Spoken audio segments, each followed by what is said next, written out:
Hi అండి. ఎప్పుడు తినే చికెన్లా కాకుండా ఇలా ఆలు వేసి ట్రై చేయండి. టేస్ట్ అదిరిపోతుంది. చికెన్ కర్రీలో బంగాళదుంప వేసి ఎప్పుడైనా ట్రై చేశారా?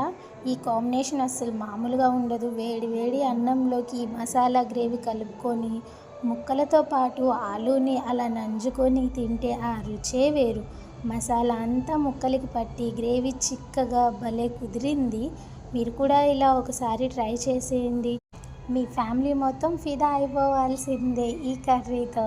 బగారా రైస్లోకి, నార్మల్ రైస్లోకి, చపాతీలోకి చాలా బాగుంటుంది. మంచి కాంబినేషన్ కూడా ఇది. ఎక్కువ టైం టేకింగ్ ప్రాసెస్ కూడా కాదు. అల్లం చిన్నులపై కొబ్బరి, మసాలా దినుసులు, టమాటా గ్రేవీ పేస్ట్ చేసుకొని పెట్టుకుంటే చాలండి. ఇంకా ఈజీగా అయిపోతుంది. నా వీడియోస్ కనుక మీకు నచ్చినట్టయితే లైక్ చేయండి, కామెంట్ చేయండి, కొంచెం సబ్స్క్రైబ్ కూడా చేసుకోండి అబ్బా ప్లీజ్.